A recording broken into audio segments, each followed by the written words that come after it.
तो गाइस हमने अपनी C++ की आखिरी वीडियो में बात की थी if else statement switch case के बारे में। तो आप इस प्लेलिस्ट को यहाँ पे स्टार पे क्लिक करके सेव कर लें ताकि आपको सारी वीडियोस सीक्वेंस में मिल जाए। तो हम चलते हैं अपने आज के लेक्चर की तरफ। आज हम बात करेंगे लूप्स के बारे में। अब लूप्स क्या होती हैं, यहाँ पे देखिए हमने यहाँ पे पढ़ी थी इफ एल्स स्टेटमेंट। तो अभी हम बात करेंगे लूप्स।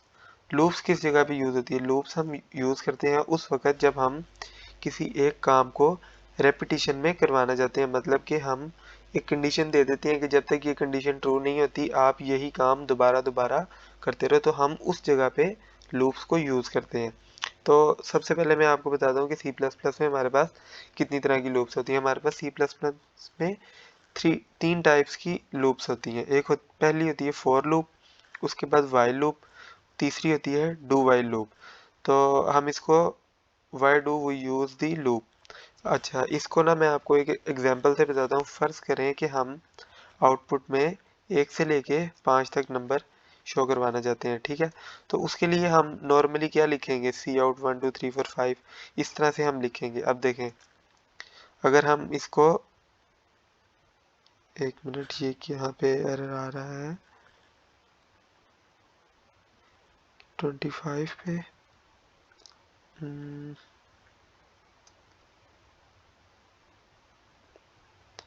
सॉरी, ये यहाँ से मैंने कमेंट कर दिया था, इसको हम करते हैं अनकमेंट, ठीक है। तो अभी हम इसको रन करके देखते हैं। अच्छा, ये देखें, अभी देखें, अगर हमने नॉर्मली आउटपुट में 5 नंबर को शो करवाना है तो हमें देखें कितनी स्टेटमेंट्स लिखनी पड़ी है, 5 स्टेटमेंट। तो अब हम इतने से छोटे से काम को करवाने के लिए 5 स्टेटमेंट लिखें, तो इस काम से हमें मतलब कि छुटकारा हासिल करने के लिए कि हम बार बार इन्हीं लाइन ऑफ कोड्स को लिखते जाएं, इस चीज़ से हमें बचने के लिए C++ में उन्होंने लूप्स को बनाया है, ठीक है। अब देखें, loops make this process easier, मतलब कि इस चीज़ को लूप्स ने आसान बनाया है। We want to output the values from 1 to 5 using for loop. तो अब हम सबसे पहले पढ़ेंगे फॉर लूप, ठीक है। तो सबसे पहले हम इसका सिंटैक्स देख लेते हैं। तो इसका सिंटैक्स इस तरह है, हम फॉर लिखेंगे, उसके बाद हमारा जो वेरिएबल होगा उसको इनिशियलाइज करेंगे। अगर अभी आपको इधर समझ नहीं आ रही तो सिर्फ आप इसको एक दफ़ा देख लें। अभी जब हम इसका प्रोग्राम करेंगे इससे रिलेटेड, फिर आपको अच्छे तरीके से समझ आ जाएगी। उसके बाद हम कंडीशन चेक करेंगे और उसके बाद हम अपनी वैल्यू को अपडेट कर देंगे जो हमने इधर वेरिएबल बनाया होगा। तो अब हम इसका प्रोग्राम देखते हैं। ये देखें, इसका फॉर लूप का सिंपल सा एक प्रोग्राम बनाया है, आप इसको देखें, आपको क्लियरली समझ आ जाएगी कि हम इसको किस तरह से लिख सकते हैं। ये देखिए, इतना छोटा सा कोड है फॉर लूप का। सबसे पहले हमने क्या लिखा, फॉर, उसके बाद हमने एक इंटीजर टाइप का वेरिएबल बनाया और उसको हमने वैल्यू असाइन कर दी आई। अगर आप देखें, हम इसको यहाँ पे भी इस तरह करके डिक्लेयर कर सकते हैं, int i is equal to 1। अगर आप इसको यहाँ पे नहीं डिक्लेयर करना चाहते तो आप अगर सिर्फ बाहर इसको डिक्लेयर कर दें तो ये हमारा इस तरह से भी काम कर जाएगा, ठीक है। तो वो आपके ऊपर, आप जिस तरह से भी इसको यूज़ करना चाहते हैं, ठीक है। तो अब देखिए, यहाँ पे मैंने इसको वैल्यू दी है आई इज इक्वल टू 1, फिर हमने दी है, ये देखिए, कंडीशन कंडीशन दी i smaller than equal to 5, मतलब कि आई की वैल्यू 5 से कम या 5 हो जब तक, तो तब तक इस लूप को चलना चाहिए। तो उसके बाद हम क्या कर रहे हैं, इसके अंदर इंक्रीमेंट कर रहे हैं, मतलब आई की वैल्यू के अंदर इंक्रीमेंट कर रहे हैं। मतलब जब हम उसको कह रहे हैं कि आई की जो वैल्यू है वो 5 होनी चाहिए या जब तक 5 से कम है तब तक आपने चलना है, तो फिर हमें उसकी वैल्यू के अंदर इंक्रीमेंट भी तो करना पड़ेगा। यहाँ पे देखें, हमारी आई की वैल्यू के अंदर इंक्रीमेंट हो रहा है, ठीक है। तो ये देखें, अभी क्या होगा, आउटपुट हमने क्या शो की है, सी आउट आई, मतलब आई की जो वैल्यू होगी वो हमें आउटपुट में शो होगी। तो ये 1 से लेके 5 तक हमें नंबर्स आउटपुट में मिल जाएंगे। एक मिनट, इसमें बिफोर किसी जगह पे सेमीकोलन रह गया, यहाँ पे रह गया सेमीकोलन, ठीक है। तो इसको हम अभी रन करके देखते हैं। देखें, अभी क्या हुआ, आउटपुट में क्या शो हुआ, 1 2 3 4 5। तो देखें, यहाँ पे हमने 5 लाइन लिखी थी तो इधर हमने सिंपल एक ही लाइन लिखी है, तो हमारा इतना लंबा काम कितना इजीली हो गया। अगर अभी देखें, हमें 1 से लेके 100 तक आउटपुट में शो करना पड़ता है, तो हम क्या इसी तरह सी आउट 1 2 3 4 इतनी ज़्यादा लाइन लिखते। तो अगर अब हम यहाँ पे कर देंगे 100 कर देंगे तो ये 100 तक हमें 1 मिनट में आउटपुट शो कर देगा। ये देखें इसने हमें 100 तक आउटपुट भी शो कर दिया।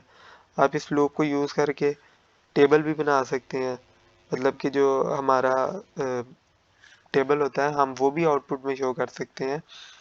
तो इसको हम करके देख लेते हैं। इसकी हमने क्या इनिशियल वैल्यू के लिए 1 i इज इक्वल टू, तो अब हम किस चीज़ का मतलब हम 5 का टेबल प्रिंट करके देख लेते हैं। तो यहाँ पे हम क्या करेंगे 5 मल्टीप्लाई बाय आई। देखें अभी हमने इसको क्या किया रन किया तो हमारे पास 1 सेकंड से पहले पूरा 5 का टेबल आउटपुट में शो हो गया।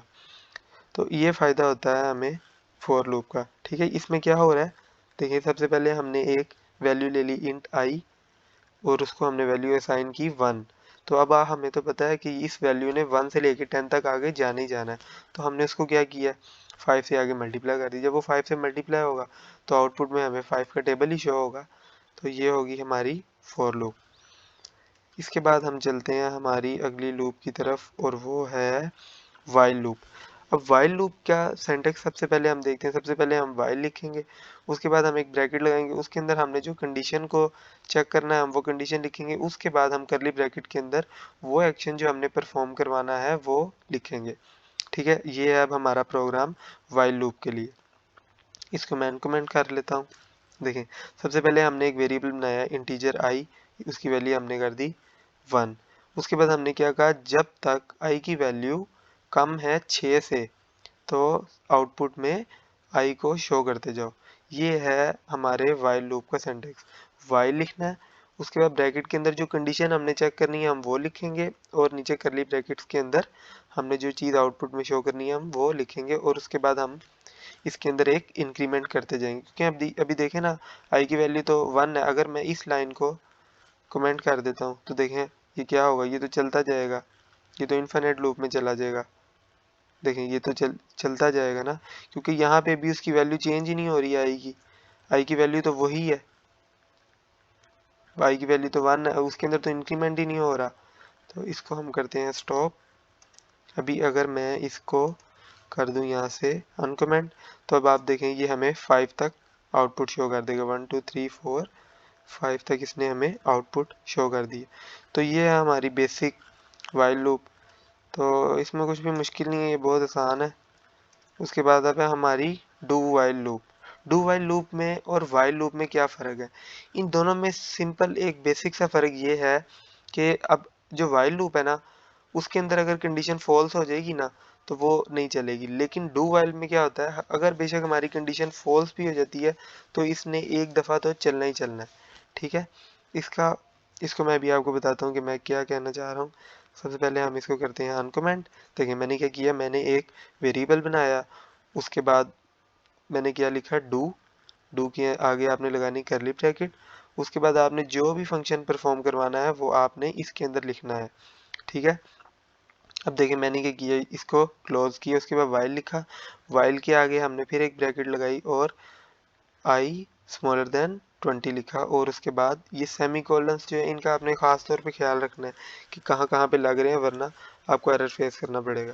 तो अभी देखें इसको मैं एक दफ़ा रन करके देखता हूँ और जो दूसरी बात मैंने आपको बताई कि इसने एक दफ़ा चलना ही चलना है वो भी मैं आपको बताता हूँ। ठीक है, ये देखें अभी इसने 20 दफ़ा आउटपुट में ये प्रिंट कर दी है। ठीक है, तो अभी जो मैंने आपको बात की थी वो मैं आपको दिखाता हूँ। यहाँ पे देखिए हमारी कंडीशन क्या है, जब तक आई छोटा है किससे 20 से। अगर मैं यहाँ पे अभी 21 भी कर दूँ तो फिर भी ये चलेगा, लेकिन एक दफ़ा चलेगा। देखें ये सिर्फ एक ही दफ़ा चला, इसने हमें आउटपुट में एक दफ़ा शो कर दी। उसके बाद क्योंकि फिर इसने आगे जाके कंडीशन चेक की तो उसको कंडीशन तो गलत मिली। डू का मतलब होता है कि एक दफ़ा तो लाजमी करना है जो मर्जी हो जाए। तो ये थी हमारी 3 लूप्स। तो होप सो आपको इनके बारे में अच्छे से समझ आ गई होगी। तो अगर आपको वीडियो अच्छी लगी है तो इसको लाइक करें और चैनल को सब्सक्राइब करें। ओके, अल्लाह हाफिज़।